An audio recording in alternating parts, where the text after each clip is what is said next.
once again welcome back to my YouTube channel. Hope you all are doing well. എല്ലാവരും അടിപൊളിയായിരിക്കാന്ന് വിചാരിക്കുന്നു. ഞാനിവിടെ സുഖമായിരിക്കാണ് കേട്ടോ. And ഇന്നത്തെ നമ്മുടെ വീഡിയോ എന്ന് പറയുന്നത് my experience at xylem Thrissur hybrid campus. So എനിക്ക് തൃശ്ശൂർ സൈലം ക്യാമ്പസിൽ ഉണ്ടായിട്ടുള്ള എക്സ്പീരിയൻസ് ആണ് നമ്മളിന്ന് ഷെയർ ചെയ്യാൻ പോകുന്നത്. ആൻഡ് ഈ വീഡിയോ ധൃതി പിടിച്ചെടുക്കാനുള്ള ഒരു കാരണം എന്റെ വീഡിയോസിന് താഴുന്ന കുറച്ച് കമന്റ്സ് ആണ്. ഐഡിയുടെ പേര് ഉണ്ണികൃഷ്ണൻ എന്നായിരുന്നു. ഐ ഹോപ്പ് ഇട്ട ആള് ഭയങ്കര കൺസേൺഡ് ആണ്, പാനിക് ആണ് ഈ ഒരു ഇൻസ്റ്റിറ്റ്യൂട്ട് ചൂസ് ചെയ്യുന്നതിനെ കുറിച്ചിട്ട്. അതുകൊണ്ടായിരിക്കുമല്ലോ. സോ എന്റെ ഈ വീഡിയോ യൂസ്ഫുൾ ആവും എന്ന് ഞാൻ വിചാരിക്കുന്നു. ആൾക്ക് മാത്രമല്ല, ഒരുപാട് കുട്ടികൾ ഉണ്ടായിരിക്കുമല്ലോ ഒരു എൻട്രൻസ് ഇൻസ്റ്റിറ്റ്യൂട്ട് ചൂസ് ചെയ്യാനായിട്ട് കൺഫ്യൂസ്ഡ് ആയിരിക്കുന്നത്. അതായത് ചൂസ് ചെയ്യുന്ന ഡിസിഷൻ റൈറ്റ് ആണോ റോങ് ആണോ എന്ന് ആലോചിച്ചിട്ടാണ് കൺസേൺ ആവുന്നത്. I know. സോ അവർക്ക് എല്ലാവർക്കും ഈ വീഡിയോ യൂസ്ഫുൾ ആവുമെന്ന് വിചാരിക്കുന്നു. ആൻഡ് നമുക്ക് വീഡിയോയിലേക്ക് കടക്കാം. സോ സൈലം തൃശ്ശൂർ ക്യാമ്പസിനെ കുറിച്ചിട്ട് പറയാന്നുണ്ടെങ്കിൽ 2 ക്യാമ്പസ് ആണ് തൃശ്ശൂർ വരുന്നത്. ഒന്ന് ശക്തൻ ക്യാമ്പസും അതുപോലെ തന്നെ ഒന്ന് കോളേജ് ക്യാമ്പസും ആണ് വരുന്നത്. ഔട്ട്ലുക്ക് നോക്കുകയാണെന്നുണ്ടെങ്കിൽ ഡെഫിനറ്റ്ലി ഇൻഫ്രാസ്ട്രക്ചർ എല്ലാം നോക്കുകയാണെന്നുണ്ടെങ്കിൽ ശക്തൻ ക്യാമ്പസ് ആണ് കുറച്ചും കൂടി നമുക്ക് കംഫർട്ടബിളും. കാരണം അത് പുതിയതായിട്ട് പണ്ടാണ്, മറ്റേത് ഇതൊരു ബിൽഡിംഗ് അവർ റെന്റ് എടുത്തിട്ടൊക്കെയാണ്. ആൻഡ് തൃശ്ശൂർ ശക്തൻ ക്യാമ്പസ് അത്യാവശ്യം അടിപൊളിയാണ്. ഇൻഫ്രാസ്ട്രക്ചറിന്റെ കാര്യത്തിലൊക്കെ ക്ലാസ് റൂംസ് ഒക്കെ അത്രയും കംഫർട്ടബിൾ ആയിട്ടുള്ള രീതിക്കാണ് ഡിസൈൻ ചെയ്തിട്ടുള്ളത്. എല്ലാ ക്ലാസ് റൂംസും സെൻട്രലൈസ്ഡ് AC ഫെസിലിറ്റീസ് ഉണ്ട്. എല്ലാ ക്ലാസ് റൂം സ്മാർട്ട് ക്ലാസ് ആണ്. ഫാക്കൽറ്റീസ് ഒക്കെ മൈക്കൊക്കെ വെച്ചിട്ടാണ് ക്ലാസ് എടുക്കുന്നത്. അതുകൊണ്ട് തന്നെ എല്ലാ കുട്ടികൾക്കും പ്രോപ്പർ ആയിട്ടുള്ള രീതിക്ക് തന്നെ ക്ലാസ് എത്തുന്ന രീതിക്കാണ് അവിടെ ക്ലാസ്സസ് നടക്കുന്നത്. ആൻഡ് പിന്നെ നമ്മൾ പഠിക്കുന്നത് ലൊക്കേഷൻ ആക്സസ് ആണ്. അപ്പൊ ശക്തൻ ക്യാമ്പസ് ആണെന്നുണ്ടെങ്കിൽ ഇപ്പൊ ഡേ സ്കോളേഴ്സ് ആണെങ്കിൽ പോലും അവർക്ക് ഭയങ്കര ഈസി ആക്സസ് ഉണ്ടായിരിക്കും. കാരണം തൃശ്ശൂർ ബസ് സ്റ്റാൻഡിന്റെ വളരെ അടുത്താണ് ഈ ശക്തൻ ക്യാമ്പസ് വരുന്നത്. അപ്പൊ അതുകൊണ്ട് തന്നെ വളരെ അടുത്തായതുകൊണ്ട് തന്നെ ഡേ സ്കോളേഴ്സിന് വളരെ എളുപ്പമാണ്. വീട്ടിലേക്ക് പോയി വരുന്ന കാര്യങ്ങൾക്കും ഒക്കെ ബസ് ഫെസിലിറ്റീസിന്റെ കാര്യത്തിലൊക്കെ ഭയങ്കര എളുപ്പമാണ് ശക്തൻ ക്യാമ്പസ് അങ്ങനെ അവിടെ ഉള്ളത് കൊണ്ട്. പിന്നെ ഇതൊരു കാര്യം എന്ന് പറയുന്നത് കോച്ചിങ്ങിന്റെ ക്വാളിറ്റിനെ കുറിച്ചിട്ട് നമുക്ക് ഡിസ്കസ് ചെയ്യേണ്ടതായിട്ടുണ്ട്. സോ കോച്ചിങ്ങിന്റെ ടീച്ചിങ് ക്വാളിറ്റി ഞാൻ പറഞ്ഞില്ലേ, അവരെല്ലാവരും വളരെ അടിപൊളിയായിട്ടുള്ള ഫാക്കൽറ്റീസ് തന്നെയാണ് അവിടെ ഉണ്ടായിരുന്നിട്ടുള്ളത്. ആൻഡ് കെമിസ്ട്രി ആണെങ്കിലും ഫിസിക്സ് ആണെങ്കിലും ബയോളജി ആണെങ്കിലും നല്ല നല്ല ഫാക്കൽറ്റീസ് ആയിരുന്നു ഞാൻ പഠിച്ച സമയത്ത് അവിടെ ഉണ്ടായിട്ടുള്ളത്. ആൻഡ് ഇപ്പോ എനിക്ക് അറിയില്ല, കുറെ ഫാക്കൽറ്റീസ് ഒക്കെ അവിടുന്ന് പോയിട്ടുണ്ട്. അത് എന്തുകൊണ്ടാണ് എന്ന് എനിക്കറിയില്ല. ഈ പറഞ്ഞ പോലെ കെമിസ്ട്രിയിലാണെന്നുണ്ടെങ്കിലും ഭയങ്കര എക്സ്പീരിയൻസ് ഉള്ള കുറെ ഫാക്കൽറ്റീസ് പോയിട്ടുണ്ട്. ഫിസിക്സിലും കുറച്ച് ഫാക്കൽറ്റീസ് ഒക്കെ പോയിട്ടുണ്ട്. ചിലവരൊക്കെ ഇപ്പോഴും അവിടെ ഉണ്ട്, ബട്ട് കുറെ പേരൊക്കെ പോയി. I don't know why. But ഞാൻ പഠിച്ച സമയത്ത് നല്ല ഫാക്കൽറ്റീസ് ആയിരുന്നു. ഇപ്പോഴും നല്ല ഫാക്കൽറ്റീസ് ആണ് കേട്ടോ. ആൻഡ് അവരുടെ ടീച്ചിങ് സ്റ്റൈലൊക്കെ, എല്ലാവരും ടീച്ചിങ് സ്റ്റൈൽ യുണീക്ക് ആണ്. പിന്നെ എല്ലാവരും പഠിപ്പിക്കുന്നത് നമുക്ക് മനസ്സിലാവില്ലല്ലോ. നമുക്ക് ഓരോരുത്തർ ക്യാച്ച് ചെയ്യുന്ന രീതി ഡിഫറെന്റ് ആണ്, ഓരോരുത്തർ ക്ലാസ് എടുക്കുന്ന രീതിയും ഡിഫറെന്റ് ആണ്.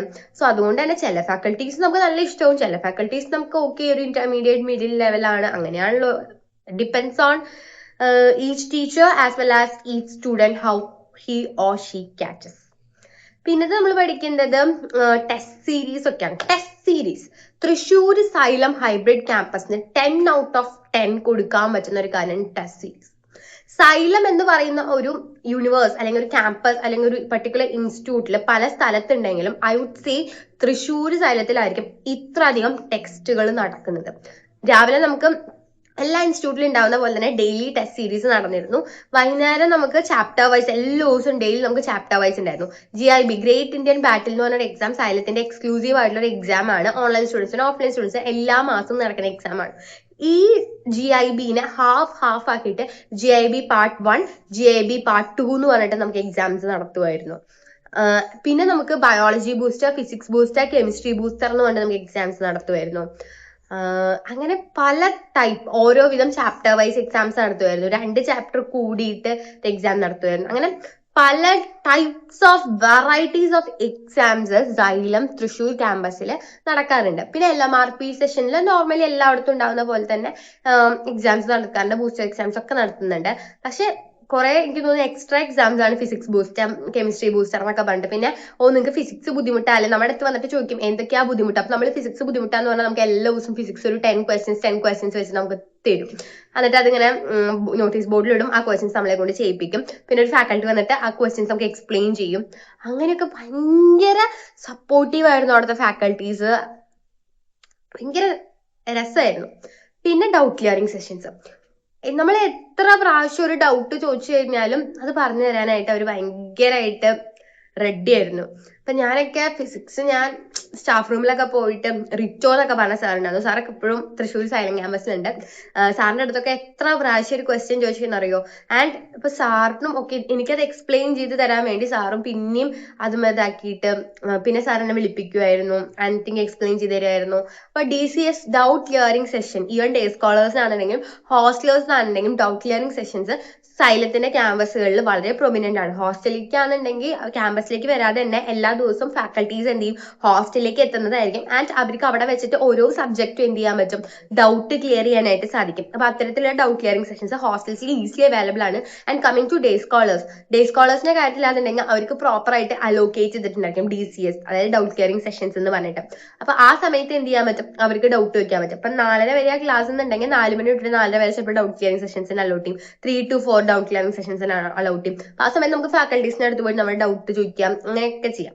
പിന്നെന്ന് പറഞ്ഞാൽ 4:00-ക്ക് ശേഷം നമുക്ക് ഇരിക്കാം, ഫാക്കൽറ്റീസിന്റെ അടുത്ത് ഡൗട്ട് ചോദിക്കാം, അങ്ങനെ ചെയ്യാം. പിന്നെന്ന് പറഞ്ഞാൽ നമുക്ക് ഒരു ദിവസം ഓൺലൈൻ ഒരു ദിവസം ഓഫ്ലൈൻ, അങ്ങനെയാണല്ലോ സൈലത്തിന്റെ ഒരു ഹൈബ്രിഡ് രീതി എന്ന് പറയുന്നത്. അപ്പൊ ഓൺലൈൻ ക്ലാസ് സമയത്ത് നമുക്ക് ക്യാമ്പസിലേക്ക് വരാം, ക്യാമ്പസിലേക്ക് വന്നിട്ട് ഫാക്കൽറ്റീസിന്റെ അടുത്ത് ഡൗട്ട് ചോദിക്കാം, അവിടെ ഇരുന്ന് പഠിക്കാം.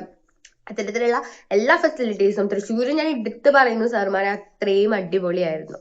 പിന്നെ നെക്സ്റ്റ് നമ്മൾ ചിന്തിക്കേണ്ട ഒരു കാര്യം എന്ന് പറയുന്നത് ഓൺലൈൻ ഓഫ്ലൈൻ ഹൈബ്രിഡിന്റെ എഫക്റ്റീവ്നെസ് ആണ്. റിയലി പല കുട്ടികളും പല രീതിയിൽ, ഞാൻ നേരത്തെ പറഞ്ഞു, പല കുട്ടികളും പല രീതിയിലാണ് പല കാര്യങ്ങളും ക്യാച്ച് ചെയ്യുന്നത്, പല കാര്യങ്ങളും പഠിക്കുന്നത്. ചില കുട്ടികൾക്ക് ഈ ഓൺലൈൻ പ്ലസ് ഓഫ്ലൈൻ ഹൈബ്രിഡ് രീതി എന്ന് പറയുന്നത് ഭയങ്കര എഫക്റ്റീവ് ആയിരിക്കും. ചില കുട്ടികൾക്ക് ഓൺലൈൻ ക്ലാസ് ക്യാച്ച് ചെയ്യാൻ പറ്റില്ല, ഓഫ്ലൈൻ ക്ലാസ് ആയിരിക്കും ക്യാച്ച് ചെയ്യാൻ പറ്റാം. ചിലർക്ക് ഓഫ്ലൈൻ ക്യാച്ച് ചെയ്യാൻ പറ്റില്ല, ഓൺലൈൻ ആയിരിക്കും ഈസി ആക്സസ്. അതായത് എവിടെ നിന്ന് കേൾക്കാം, ഏത് സമയത്ത് നമ്മൾ മൈൻഡ് കംഫർട്ട് ആവുന്ന സമയത്ത് നമുക്ക് ക്ലാസ് കേൾക്കാം, അങ്ങനെ ഒരു രീതിക്ക്. സോ പലർക്കും പലതായിരിക്കും. സോ ഓൺലൈൻ പ്ലസ് ഓഫ്ലൈൻ ഒരു ഹൈബ്രിഡ് രീതി മോസ്റ്റ്ലി ഒരു മോഡറേറ്റ് ലെവലിൽ നമുക്ക് പറയാന്നുണ്ടെങ്കിൽ അതായത് ഒരുവിധം ഒരു 80% സ്റ്റുഡൻസിനും അത് ഓക്കെ ആണ്. പിന്നെ ഈ പോർഷൻ തീർക്കുന്ന രീതി അവർ ഭയങ്കര, അതിൽ എനിക്ക് കുറച്ച് എതിരഭിപ്രായം ഉണ്ട് കേട്ടോ. അതായത് ഈ പോർഷൻസ്, അതായത് തുടക്കത്തിൽ ഭയങ്കര ലാഗ് ചെയ്തിട്ടായിരിക്കും പോർഷൻസ്. അതായത് യൂണിറ്റ്സ് ആൻഡ് മെഷർമെന്റ്സിനൊക്കെ 4 ദിവസം 5 ദിവസമൊക്കെയാണ് ഇട്ടിരിക്കുന്നത്. യൂണിറ്റ്സ് ആൻഡ് മെഷർമെന്റ്സ് ഒക്കെയാണ് തുടക്കത്തിൽ നമുക്ക് സ്റ്റാർട്ട് ചെയ്യുന്ന പോർഷൻസ്. അപ്പൊ നമുക്കത് ഭയങ്കര ഈസിയായി കൂളായിട്ട് പഠിച്ചു പോകാനുള്ള സമയമുണ്ട്. അതൊരു 5 ദിവസം എന്നൊക്കെ അതൊരു 3 ദിവസമൊക്കെ ആക്കിയാൽ മതി എന്ന് തോന്നുന്നു. ബിക്കോസ് നമുക്ക് ലാസ്റ്റ് സെമി കണ്ടക്ടേഴ്സ് പഠിക്കാനും AC പഠിക്കാനും, അതായത് ഓൾട്ടർനേറ്റിംഗ് കറണ്ട് ഒക്കെ പഠിക്കാനും എനിക്ക് തോന്നുന്നില്ല ഇത്രയും ദിവസം നമുക്ക് കിട്ടിയിട്ടുണ്ടെന്ന്. സോ ബേസിക്കലി അത് എനിക്ക് തോന്നുന്നു നീറ്റുകാരുടെ കാര്യത്തിനേക്കാളും കൂടുതൽ JEE കുട്ടികളെ ആയിരിക്കും അത് ഭയങ്കരമായിട്ട് എഫക്ട് ചെയ്യുക. കാരണം അവർക്ക് JEE phase 1 എന്ത് ചെയ്യുന്നുണ്ട്, ജാനുവരിയിൽ തന്നെ JEE phase 1 എക്സാം നടക്കുന്നുണ്ടല്ലോ. അപ്പൊ ജാനുവരി ആകുമ്പോഴത്തേനും അവർക്ക് ഈ നീറ്റുകാരുടെ പോലെ തന്നെ മേ ബി നീറ്റുകാർക്ക് എനിക്ക് തോന്നുന്നില്ല അത് അത്രയും നമുക്കത് എഫക്ട് ചെയ്തിട്ടുണ്ടെന്ന്. നമുക്ക് പ്രോപ്പർ ആയിട്ട് പോർഷൻ കംപ്ലീറ്റ് ചെയ്തിട്ടുണ്ട് കേട്ടോ. പക്ഷെ ഇത് ഏറ്റവും കൂടുതൽ എഫക്ട് ആവുന്ന JEE കുട്ടികൾക്ക്. അപ്പൊ നീറ്റ് തുടങ്ങുന്ന പോലെ തന്നെ ഇവർക്കും ഈ പോർഷൻസ് എന്ത് ചെയ്യും, സ്റ്റാർട്ട് ചെയ്യും. അപ്പൊ യൂണിറ്റ്സ് ആൻഡ് മെഷർമെന്റ്സിന് 5 ദിവസം, ACക്കും സെമി കണ്ടക്ടേഴ്സിനൊക്കെ 1 ദിവസം, ഇതൊക്കെയാണ് മറ്റേ ആൽക്കഹോൾസ്, ഫിനോൾസ് ആൻഡ് കീറ്റോൺസ്, അങ്ങനത്തെ ചാപ്റ്റേഴ്സ് ഒക്കെ അല്ലേ. അപ്പൊ ആ ചാപ്റ്റേഴ്സിനൊക്കെ ഇവർക്ക് 1 ദിവസമൊക്കെ കിട്ടിയിരിക്കുന്നത്. എന്റെ ഫ്രണ്ട് JEE പഠിച്ചിട്ടുണ്ട് സൈലത്തിന്റെ ക്യാമ്പസിൽ, തൃശ്ശൂർ ക്യാമ്പസിൽ. പുള്ളിക്കാരത്തി പറഞ്ഞൊരു അറിവാണ്, 1 ദിവസമൊക്കെയാണ് കിട്ടിയിരിക്കുന്നത് ഓർഗാനിക്കിന്റെ ചാപ്റ്റേഴ്സ്. നമുക്ക് പിന്നെ ഇവരുടെ ഓർഗാനിക്കിന്റെ മറ്റേ GOC 1 GOC 2 എന്ന് പറഞ്ഞിട്ട് സ്പ്ലിറ്റ് ചെയ്തിട്ടുണ്ട്. അതായത് general organic chemistry 1 general organic chemistry 2 എന്ന് പറഞ്ഞിട്ട്. അത് ഭയങ്കര യൂസ്ഫുൾ ആണ് കേട്ടോ. പക്ഷെ അത് മര്യാദക്ക് യൂട്ടിലൈസ് ചെയ്യുന്നവർക്ക് ഓക്കെയാണ്. പിന്നെയാണ് ഓർഗാനിക് ചാപ്റ്റേഴ്സ് എടുത്തു തുടങ്ങാം. പിന്നത്തെ കാര്യങ്ങൾ പറയാണെങ്കിൽ ഹോസ്റ്റലൊക്കെ അത്യാവശ്യം ക്ലീൻ ആണ്, നീറ്റ് ആണെന്നാണ് വിശ്വസിക്കുന്നത്. പിന്നെ ഒരുവിധമൊക്കെ. പിന്നത്തെ ഒരു കാര്യം എന്ന് പറയുന്നത് വാർഡൻ നന്നാവണം, മെൻറ്റർ നന്നാവണം. ഞാൻ ഹോസ്റ്റലിൽ നിന്നപ്പോൾ എനിക്ക് കിട്ടിയ വാർഡനും മെൻറ്ററും അത്യാവശ്യം നല്ലതായിരുന്നു. പിന്നെ എൻ്റെ ഫ്രണ്ട് ഞാൻ പറഞ്ഞല്ലോ, പുള്ളിക്കാരത്തിക്ക് കിട്ടിയ വാർഡനും മെൻറ്റർ എന്ന് പറഞ്ഞാൽ വൻ ശോകമായിരുന്നു. സോ അത് ഡിപ്പെൻസ് ആണ്, നമുക്ക് ഉറപ്പില്ല നമുക്ക് കിട്ടുന്ന വാർഡനും മെൻറ്ററൊക്കെ നന്നാവുന്നത്. എനിക്ക് കിട്ടിയത് നന്നായിരുന്നു, പക്ഷെ എൻ്റെ ഫ്രണ്ടിന് കിട്ടിയത് നന്നായിരുന്നില്ല. പിന്നെ വൈഫൈ 24 hours നമുക്ക് അവൈലബിൾ ആണ്. നമുക്ക് എപ്പോൾ വേണമെങ്കിൽ പഠിക്കാം, നമുക്ക് എപ്പോൾ വേണമെങ്കിൽ ഓൺലൈൻ ക്ലാസ്സസ് കാണാം. വൈഫൈ ഒക്കെ ഫുൾ ടൈം അവൈലബിൾ ആണ്. വാഷ്റൂം ഫെസിലിറ്റീസ് ഒക്കെ ഉണ്ട്. സ്റ്റഡി ഹാളുകളൊക്കെ അവൈലബിൾ ആണ്. പല ക്യാമ്പസുകളിലും സ്റ്റഡി ഹാളുകൾ ഉണ്ട്. തൃശ്ശൂരാണ് എടുത്ത് പറയണം എന്ന് തോന്നുന്നു സ്റ്റഡി ഹാൾസ് കൂടുതൽ. ബാക്കി കോഴിക്കോടൊക്കെ കൂടുതൽ ഫ്ലാറ്റുകളായതുകൊണ്ട് തന്നെ റൂംസും കാര്യങ്ങളൊക്കെ. തൃശ്ശൂർ ചില ക്യാമ്പസിൽ ഈ സ്റ്റഡി ഹാൾ സെറ്റപ്പ് ആണെന്നാണ് തോന്നുന്നത്, കേട്ടിട്ടില്ല. പിന്നെ റൂൾസും ഒക്കെ ഉണ്ട്. ഭയങ്കര റൂൾസ് ആണ്. 20 minutes മാത്രമേ നമുക്ക് വീട്ടിലേക്ക് ഒരാഴ്ച വിളിക്കാൻ പറ്റുള്ളൂ കേട്ടോ. അതൊക്കെ നോക്കണേ. അപ്പം നമ്മളൊരാഴ്ചയിൽ ഇങ്ങനെ ഡിവൈഡ് ചെയ്തിരിക്കും ആ 20 മിനിറ്റ്സ്. നമ്മൾ എഴുതണം, പിന്നെ നമുക്ക് വീട്ടിലേക്ക് പോരണമെന്നുണ്ടെങ്കിൽ പാരന്റ്സ് ലെറ്റർ അയക്കണം, അങ്ങനെ കുറെ സംഭവങ്ങളൊക്കെ ഉണ്ട്. ചിന്തിക്കാൻ പറ്റുന്ന അത്യാവശ്യം റൂൾസ് ആൻഡ് റെഗുലേഷൻസ് സൈലം ഹോസ്റ്റലുകളിൽ ഫോളോ ചെയ്യുന്നുണ്ട്. പിന്നെ തൃശ്ശൂർ ക്യാമ്പസിലാണെങ്കിൽ പാരന്റ്സ് ചെന്നാൽ മാത്രമേ കുട്ടികളെ വിടുള്ളൂ. കോഴിക്കോട് അത്ര പ്രശ്നമില്ല. കോഴിക്കോട് മറ്റേ ലെറ്റർ അയച്ചു കൊടുത്താൽ വിടും. പക്ഷെ തൃശ്ശൂർ ക്യാമ്പസിൽ കുറച്ച് അധികം സ്ട്രിക്റ്റ് ആണ്. പാരന്റ്സ് വന്നാൽ മാത്രമേ കുട്ടികളെ വിടുള്ളൂ. പിന്നെന്ന് പറഞ്ഞാൽ ഒരു ടിപ്പിക്കൽ ഷെഡ്യൂൾ, സ്റ്റഡി പ്രഷർ ഒന്നുമില്ല. നമ്മളെ മാക്സിമം മോട്ടിവേറ്റ് ചെയ്യും. ഇങ്ങനെ മോട്ടിവേറ്റ് ചെയ്തുകൊണ്ടിരിക്കോ, നിന്നെ കൊണ്ട് പറ്റും. നമ്മളിങ്ങനെ പോയി കാര്യമൊക്കെ ചെയ്യില്ല ഇടയ്ക്ക്. അയ്യോ എന്നെ കൊണ്ട് പറ്റുന്നില്ല സാർ, മടുത്ത്, എനിക്ക് JB സ്കോർ കുറവാ ഇത്തവണ, മടുത്ത്, എന്നെ കൊണ്ട് പറ്റൂല, അങ്ങനെയൊക്കെ പറയുമ്പോൾ ഭയങ്കര മോട്ടിവേഷൻ ആയിരിക്കും. ആൻഡ് ഞാൻ പഠിക്കുന്ന ഒരു കോഴ്സിലും സൈക്കോളജി എന്ന് പറയുന്ന സബ്ജക്റ്റ് ആണ്. ആ ഒരു സബ്ജക്ട് പഠിക്കുന്നതുകൊണ്ട് തന്നെ ഞാൻ പറയട്ടെ ഒരു കാര്യം, നമുക്കൊരു കാര്യം നമ്മൾ പറയില്ലേ അധികമായ അമൃതും വിഷാന്ന്. അപ്പൊ അതുപോലെ തന്നെ മോട്ടിവേഷൻ അധികമായ അത് വിഷം തന്നെയാണ്. ബിക്കോസ് നമ്മൾ ആണ്, എനിക്ക് അതിനെ കുറിച്ചൊന്നും പറയാനില്ല. പിന്നെ സ്ലീപ്പ് ടൈമിങ്, അവിടെ ഹോസ്റ്റലിൽ നിൽക്കുമ്പോൾ പല ഹോസ്റ്റൽസിലും പല ടൈമാണ്. നമ്മുടെ ഹോസ്റ്റലിലൊക്കെ 5 മണിക്ക് വന്നിട്ട് വിളിക്കുമായിരുന്നു നമ്മളെ. അപ്പൊ നമ്മളിപ്പോ ചിലർ നമ്മൾ 2 മണിക്കോ നമ്മൾ കിടന്നിട്ടുണ്ടാവും പഠിച്ചിട്ടൊക്കെ.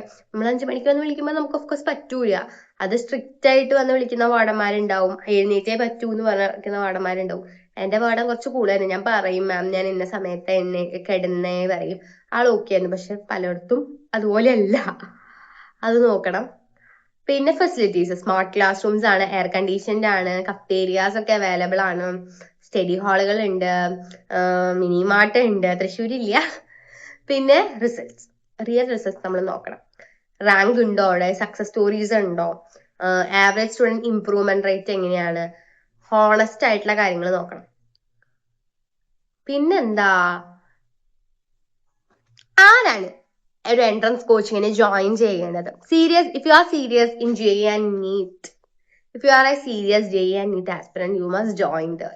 അതർവൈസ് പ്ലീസ് കളിക്കാനാണെന്നുണ്ടെങ്കിൽ പോണ്ട, അത് എവിടെയാണെന്നുണ്ടെങ്കിൽ എന്നാണ് എനിക്ക് തോന്നുന്നത്. പിന്നെന്ന് പറയുന്നത് എൻ്റെ അടുത്ത് ചോദിച്ച കുറച്ച് കാര്യങ്ങളാണ്, എനിക്ക് എൻട്രൻസ് കിട്ടിയോ എന്നുള്ളത്. എനിക്ക് സെൽഫ് ഫിനാൻസിലും അതുപോലെ തന്നെ സെൽഫ് ഫിനാൻസിലും MBBS ഗവൺമെന്റിലും BDS സീറ്റിനുള്ള മാർക്കായിരുന്നു എനിക്ക് കിട്ടിയിട്ടുണ്ടായിരുന്നത്. ഈ രണ്ടിലും എനിക്ക് പോകാനായിട്ട് ഇൻട്രസ്റ്റ് ഇല്ലായിരുന്നു.